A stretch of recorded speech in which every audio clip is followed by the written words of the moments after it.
Namaskar. Today we'll speak about one aspect of social philosophy. Or rather, I should say, not social philosophy, but social outlook. Some things are connected. Spiritual philosophy is explaining who am I, what is my purpose, what is this universe, how should I live in this world. Social philosophy explains what is my attitude to the world, with the people. How should I build the society? And out of social philosophy is coming out socio-economic theory. How to build the society, how to build the economy. Anyway, we will not speak about society economy, let us speak about one part of social outlook. What is outlook? I look out. I am there somewhere inside, and then I look out. And what do I see? What do I see? Maybe when I look out, I will see the world of things, of objects. Or maybe there is another way also to see the world. So this particular way to see the world, like I exist, only I exist, actually. I am the subject, and all other things are things, objects. So this particular way of looking at the world, this particular outlook is called Atma Sukha Tattva. Atma means self, Sukha means pleasure, and Tattva, principle. Principle of selfish pleasure. I look at the world, at people, at trees, and I see things. The tree is nice wood, is a nice fuel for my stove, or is a nice material for my chair. And I look at people. People, these are the source of money. These are the source of productivity. At animals, this is a nice fur that I can wear. So I look at the world as the world of things. And that type of outlook is called Atma Sukha Tattva. Another way of seeing things is not to see things, but to see what? To see self. When I look at you, what do I see? I see me. I see me, because you are me. We are connected with you. And that connection is called yoga. Yoga means connection. Connection. So one way I am disconnected, and I exist, and others, and so many things are there. They are things, they are objects, and I exist. And another way is that I exist, and you is also I. So when you suffer, I suffer. When I serve you, I help myself. I heal myself, I cure myself. When I hurt you, when I harm you, I harm myself. There is unity on all the levels. It's interesting. Even at the physical level, there is unity, there is connection. This tree is breathing out, and I am breathing in. I am breathing out, and the tree is breathing in. The tree is breathing out oxygen, and I am breathing in the oxygen. And it is incredible how connected we are. I just saw some movie, and they were speaking about the mushroom. Mycelial network goes underground everywhere, And I was really, my mind was blown. I heard that through this mycelial network, this tree can share the nutrients with another tree. Because the tree somehow understands that if this tree is going to die, I will be in trouble also. So I need to do my part to contribute, to share, to help the other tree to grow. It's just, I was like, wow. Because we have come out of this paradigm of the survival of the species, the survival of the fittest, and that is the basis of the current socio-economic system. That yes, we take more and more. But reality is different. We are so extremely symbiotic. We are symbiotic. We are in a symbiotic relationship. And the more symbiotic connections there, the higher quality of life. Like in human society. If I'm alone somewhere, for example, I want to drink, I need to dig a well, so I will find one kind of stick and I will just, maybe after half a year, I will complete that project. But in a modern society, where the many interactions are there, I go and then I open the tap and then I drink. And I never think. And the tap means somebody, there has to be pump. And that pump made of wires and magnets. Somebody had to mine the iron and then make the wire and then make the electric engine out of that. And then the water has to be somewhere taken out. Also, so many things. Thousands of people actually involved. But I don't see. I see that no, I exist and all this not existent. So I'm disconnected, unaware of that connection, of that ecosystem. That's only physical level. And then on the karmic level, if I, let's say, if I help you, I was talking with a friend the other day, and she was telling, we were speaking about, that how connection is important. Like the predictor, what factors predict that you are going to live long life? If you don't smoke, maybe you get half a year out of that. And good food, good air contributes to your longevity. But the most contributing factor to the longevity is how well you are socially integrated. Is how do you have people to whom you feel close, with whom you can share, who can support you in the time of need. This contributes to longevity. So I was telling you, see, this is yoga, connection. If there is connection, then we live long. And she said, yeah, the other day I was going through the course. She is working with the children, and she was taking course on trauma, like trauma and resilience towards the trauma. And she said that one factor that there might be traumatizing circumstances, but if person chooses, instead of focusing on his or her own pain, chooses to serve others, to help others, to alleviate others' pain, he doesn't get trauma. Amazing. So traumatizing circumstances is there, but you have chosen not to focus on your pain, but to focus how I can help other people. And then you become trauma proof. You are resilient to trauma, and you are not getting the trauma actually. I thought this is very interesting. So we are connected. Karmically, we are connected. I serve you, I heal myself. I harm you, I hurt myself. Spiritually, we are one soul. On the spiritual level, there is no number one, number two, number three person. There is only one thing that expresses itself as a multitude of the microcosmos.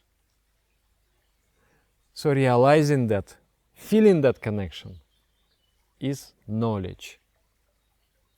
And being oblivious of this is ignorance. Ignorance hurts. Knowledge heals. So, Atmasukha Tattva, the principle of egoistic pleasure, selfish pleasure.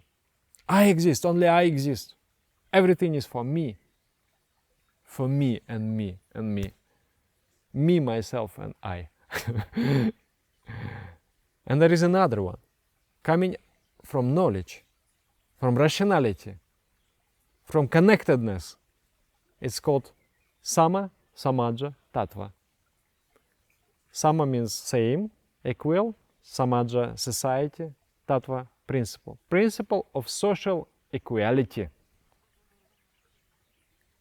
Social equality. I was thinking, in our civilization, thousands of years old, what is the cornerstone of our civilization? It's people. Einstein, Newton, Bach, Mozart, and Mendeleev, and all those people. Plato, Aristotle, Socrates. They have created our civilization. Maybe, I don't know how many, I think maybe 10,000 really outstanding personalities who have really created our civilization. And then of course many more people contributed, but these are the cornerstone. But how about other, let's say now, how many really outstanding personalities are there? Really outstanding personalities. The people who are going to change the course of our civilization. I don't know, maybe hundreds, thousands. But how about billions? 7 billion people are there. What are they going to do? Will they just melt like a drop of water? Will they just evaporate? Like a drop of water on the road, just as if have never existed? So I'm just asking myself personally, would I benefit if we would have 7 billion Einsteins, metaphorically speaking? Means in the different areas of life, but 7 million genius people. What would happen to our civilization? I think that would be great to live in such society. That would be great. So, in Atmasukha Tattva, a person makes a choice. I will be the richest and best amongst the very downtrodden, oppressed and suffering, but I will be good. And with Sama Samaja Tattva, a person chooses, I want to be maybe average person in the society of great.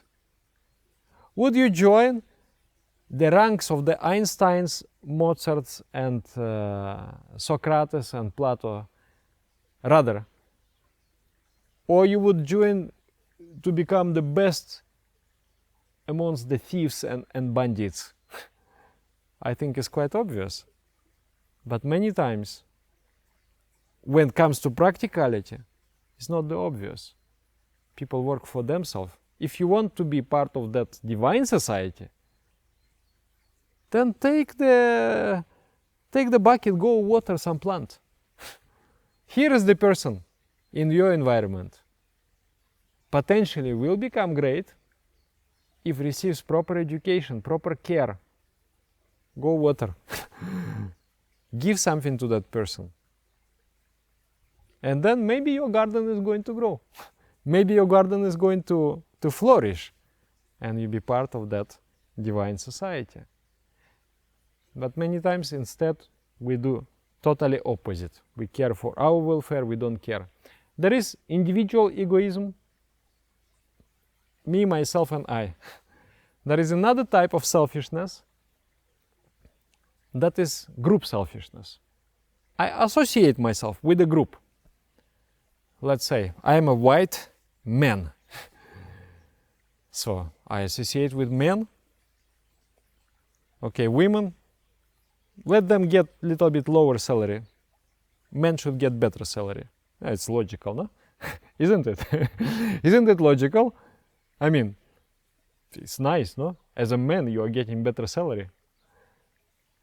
And then let all other colors, they also get, a little bit lower salary. It's also nice. But if you little bit expand the mind, then you are fooling yourself. If a huge part of society doesn't get care, doesn't get proper conditions, get traumatized, don't get proper education, then who is the loser? I am the loser. So I have to think for the welfare of women, for the welfare of colors, welfare of everybody, of trees, of dogs and cats, and the mycelial networks, and the ants and insects, and everybody. If I want to be part of thriving ecosystem, or I be part of a desert, do I want to grow in a desert or in a thriving ecosystem? Then I have to learn from the tree. The tree is going to share some nutrients with that tree. I should learn from it. And that is the change of paradigm. We work for our own benefits. I want to thrive. But then change understanding that for me to thrive, the ecosystem have to thrive. Ecosystem in a wide, not only nature, but humans, organizations, societies, the groups, the genders, the races, everybody have to thrive. So and then for that, I have to think differently. I have to change. How to change? The main thing is to be happy, healthy. If you are in a condition of pain, how you can wish for the welfare of others? If you are very elevated soul, maybe, means you are psychologically very, very healthy. But if you are psychologically traumatized, psychologically unhealthy, physically unhealthy, spiritually unhealthy, how you can wish for the welfare of others? So the base, the fundamental is yoga practice, spiritual practice. Heal yourself, become happy. From this position of that happiness, you will be able to wish, really not to think, not to only intellectually understand, but to wish from the depths of your heart, you will be able to wish for the welfare of society. My spiritual master, he was, when he would address a large gathering of disciples, he would recite one mantra, and then after that he would give a blessing. And then I thought that maybe he is blessing the disciples with wishing, good for them. But then I thought, no, he's not simply merely wishing good for the disciples, but he is trying to transfer his outlook into the minds of the disciples. And it's so beautiful. At that moment, it's really like, if you watch the video, it's like, wow, so nice. He speaks, Sarve Sukhina Bhavantu, Sarve Shantu Niramayam, Sarve Bhadrani Pashyantu, Na Kashchi Dukkhama Pnuyat, Om Shanti, Om Shanti, Om Shanti. Let everybody be happy. Just that. Imagine, you just feel that. Strongly from your heart you wish, let everybody be happy. Let everybody be free from all sorts of suffering, from all sorts of disease, means be healthy, physically healthy, psychologically healthy, mentally healthy. Let everybody see the bright side of everything. And let no one should undergo any suffering under the pressure of circumstances. Om Shanti, Om Shanti. Divine peace, divine peace, divine peace. Beautiful. It's so beautiful. It is so beautiful. So I thought, actually, I thought that the guru is blessing the disciples. Oh, disciples, be healthy, don't suffer. But then I thought, no, he's giving much greater blessings. He's transferring in the minds of the disciple this spiritual outlook, social outlook. You think like I think, and I think, let everybody be happy. Let no one should undergo any suffering under the pressure of circumstance. Let everybody see the bright side of everything. Oh, it's so beautiful. This outlook gives bliss. When you feel like this, when you live for the happiness of all beings, you yourself become blissful. Because why? Why? Because we are one. We are connected. And a yogi realizes that connectedness. But whether you realize or not, maybe this tree doesn't realize also. But when it instinctively supports the other tree, it thrives. So whether we realize or not, yogi will realize that. With realizing or without realizing, if we live for the happiness of all, we also thrive. We are going to thrive. You understand? We are going to thrive. We are going to prosper. For millennia, we are going to thrive on this planet, which is our beautiful green home. We will going to live like an extremely happy family of plants and trees and animals and insects and men and women of all colors, of all lifestyles, all religions. We are going to thrive together as one ecosystem. So what we need to do? Move from the paradigm of Atma Sukha Tattva, selfish pleasure, to the paradigm of Sama Samaja Tattva, principle of social equality. And out of that paradigm, the changes happen in economics, in economy. The business is taking more social responsibility. Is taking part in shaping this planet into a very beautiful place. One man, I met him in festival, he came to me. I was sitting drinking some tea, and then he came. He said, Dada, I want to be friends, to befriend you. I said, okay, befriend me. Then we started to talk, and then he said, I'm a businessman, I'm doing this and that. And I say, and I want to change the world. He say, yes, I understand that. And you have done already. He said, I noticed that I'm listening to your lectures, and then somehow I get it, digest it, and I make changes that benefits my employees. And my employees, it changes my attitude. They become like my family. I want to nurture them. I want to educate them. I want to make their life prosperous in all respects. I felt very nice. I felt very good. This is the idea. It's just like a virus. It goes pam, pam, pam, pam everywhere. Infects everyone. So one virus is there, very, very bad virus. Atma Sukha Tattva.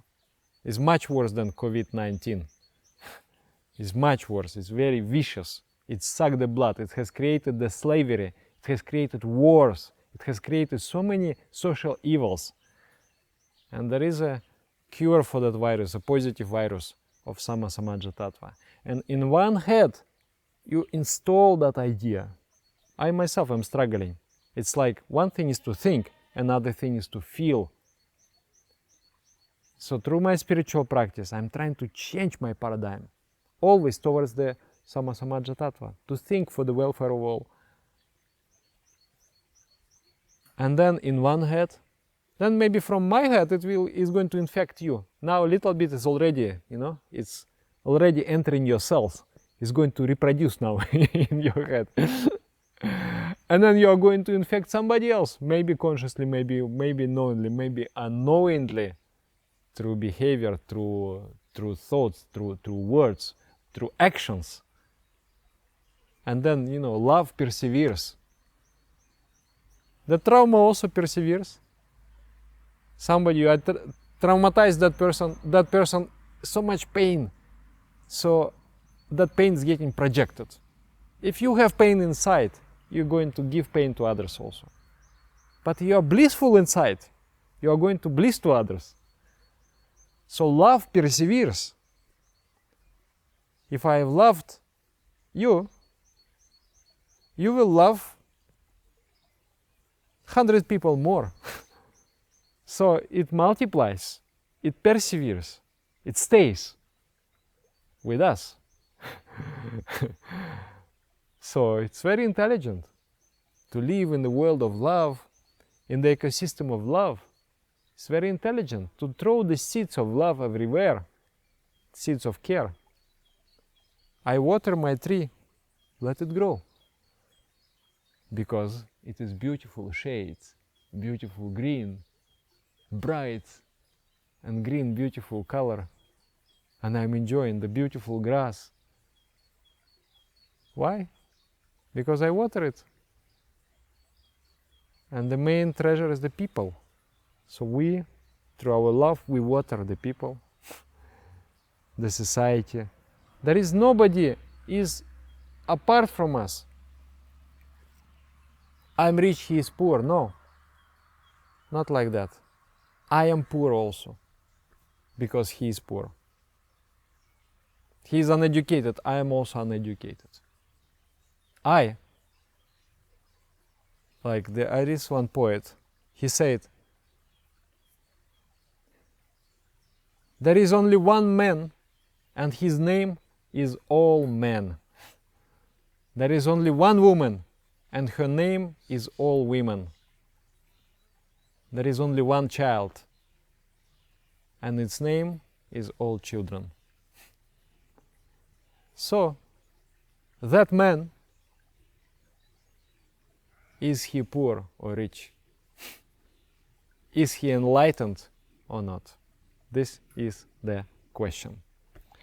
So, write what you think in the comments. I got really inspired with these topics. Maybe I'm going to record a series of videos on the social philosophy and social outlook. Thank you for watching such a long time. Namaskar.